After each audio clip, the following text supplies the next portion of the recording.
दोस्तों, मैं फ़ज़ल हुसैन अपने चैनल में आपका इस्तकबाल करता हूं। आज मैं आपके सामने पेश करूंगा जवाहर नवोदय विद्यालय क्लास 6 के एंट्रेंस टेस्ट का सॉल्यूशन। यह हिंदी मीडियम है। इससे पहले हम मानसिक योग्यता परीक्षण, अंकगणित परीक्षण के वीडियो बनाकर अपलोड कर चुके हैं। उनके लिंक डिस्क्रिप्शन में दिए गए हैं। अभी फ़िलहाल हम पेश कर रहे हैं भाषा परीक्षण, यानी इस पेपर का खंड 3। जवाहर नवोदय विद्यालय के क्लास 6 के एंट्रेंस टेस्ट में 80 प्रश्न आते हैं।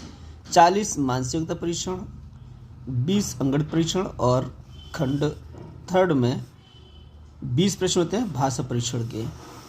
तो ये भाषा परीक्षण के 20 प्रश्न 4 अनुच्छेदों पर आधारित होते हैं।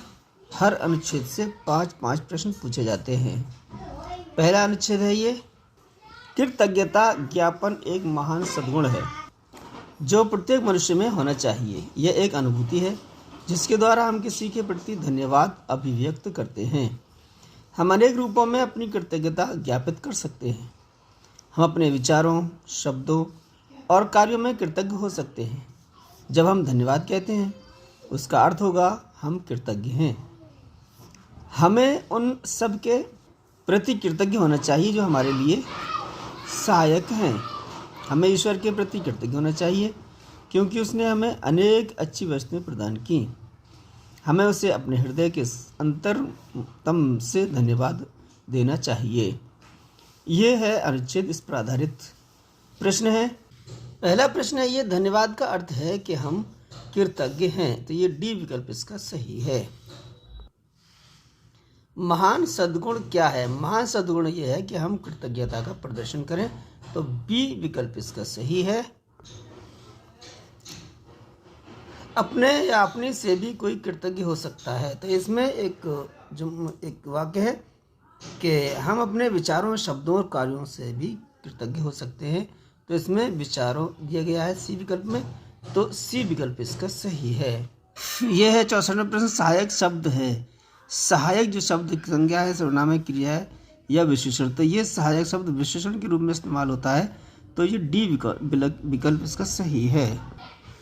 सद्गुण का अर्थ है, सद्गुण का अर्थ जो है वो गुण है, यानी अच्छे गुण। तो ये ए विकल्प इसका सही है। ये है अनुच्छेद 2। आपने महान पर्यावरणवादी और सामाजिक कार्यकर्ता सुंदरलाल बहुगुणा के बारे में अवश्य सुना होगा। उनका जन्म उत्तराखंड के एक छोटे से गांव में हुआ था। उनका गांव ऊंची पहाड़ियों पर हरे भरे वनों से घिरा हुआ था। वन मूल्यवान वृक्षों से भरे हुए थे।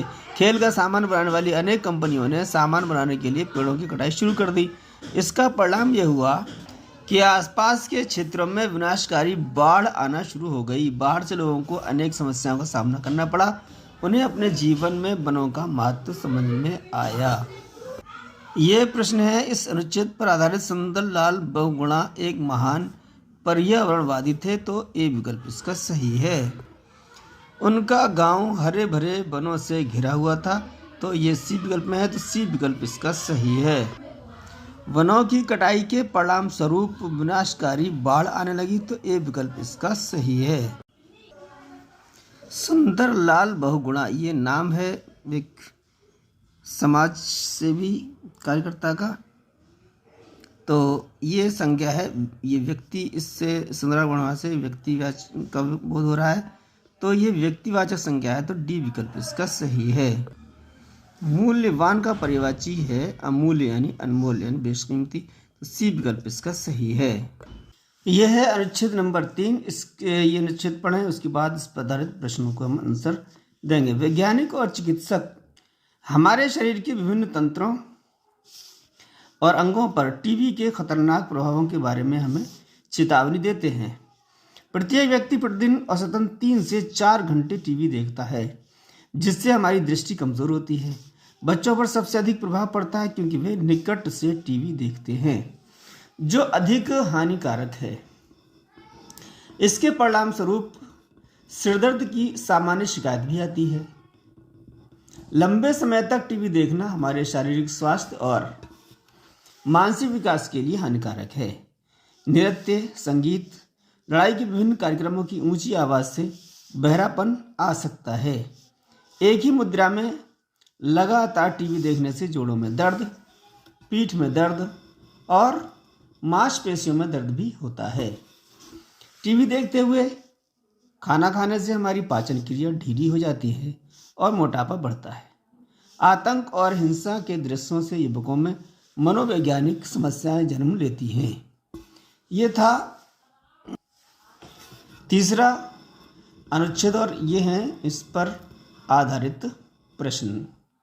पहला प्रश्न है, लंबे समय तक लगातार टीवी देखने से हमारा या हमारी प्रभावित नहीं होता या होती है। ऊंचाई प्रभावित नहीं होती है, भारी प्रभावित होता है, पाचन क्रिया, मानसिक स्वास्थ्य दोनों। डी विकल्प इसका सही है। आतंक और हिंसा के दृश्यों से युवकों में मनोवैज्ञानिक समस्याएं जन्म लेती हैं। मनोवैज्ञानिक समस्याओं का संबंध से संबंधित समस्याओं से किससे, मानस यानी मानसिक समस्याओं से संबंधित है ये, तो ए विकल्प इसका सही है। टीवी देखने का प्रभाव बच्चों की दृष्टि पर सबसे अधिक पड़ता है, क्योंकि वे टीवी को बहुत निकट से देखते हैं, इसलिए दृष्टि पर इसका प्रभाव अधिक पड़ता है, तो सी विकल्प इसका सही है। ढीली का समानार्थी शब्द है, तो ढीली का समानार्थी शब्द है धीरे, तो सी विकल्प इसका सही है। अनुच्छेद में प्रयुक्त हानिकारक शब्द का विलोम, हानिकारक नुकसानदेह, इसका विलोम होगा उपयोगी, तो सी विकल्प इसका भी सही है। अब चलते हैं चौथे अनुच्छेद की तरफ। विनम्रता एक महान सद्गुण है। इसका अभिप्राय है विनम्र, कोमल और सुशील होना। यह घमंडी होने के उलट है। यह स्वयं पर नियंत्रण रखने की गुणवत्ता है। ऐसा व्यक्ति जिद्दी नहीं होता, वह दूसरे से सलाह लेता है और उनके अनुभव से सीखता है। वह अपना स्वयं का विशेषज्ञ है। वह आसानी से नाराज नहीं होता। एक विनम्र व्यक्ति अपनी गलतियों और कमियों को मुस्कान के साथ स्वीकार करता है, क्योंकि वह आत्मकेंद्रित नहीं है, इसलिए वह विचारवान है। ये अनुच्छेद नंबर 4 था। इस पर आधारित प्रश्न 5 होंगे। विनम्रता एक महान है, तो विनम्रता एक महान गुण है, तो इसका ए विकल्प इसका सही है। अगला सवाल विनम्रता का अभिप्राय है। विनम्रता का अभिप्राय सविनय होने से है, तो बी विकल्प इसका सही है। विनम्र व्यक्ति से सीखता है, यानी वह दूसरों के अनुभव से सीखता है विनम्र व्यक्ति, तो ए विकल्प इसका सही है। घमंडी किसका पर्यायवाची है? घमंडी जो है वो विनम्र, सुशील, कोमल का उल्टा है, तो अब पर्यायवाची कैसे होगा कि अक्खड़ से इसका पर्यायवाची होगा। घमंडी मतलब अक्खड़, तो डी विकल्प इसका सही है। जिद्दी का विलोम, ये जिद्दी का विलोम जो है, जिद्दी मतलब अटल, कठोर, स्वेच्छाचारी, ये जिद्दी की माने में आगा नहीं, समानार्थी होंगे, तो विलोम इसका सहमत होगा, तो विलोम जिद्दी का विलोम सहमत होगा, तो सी विकल्प इसका सही है। ये थे 80 प्रश्न जवाहर नवोदय विद्यालय के क्लास 6 के एंट्रेंस टेस्ट के। हिंदी के थे 20। इसी तरह की वीडियो पाने के लिए हमारे चैनल को सब्सक्राइब करें। सारे जहाँ से अच्छा हिंदुस्तान हमारा, हम बोल बोले हैं इसकी ये गुलसिता हमारा।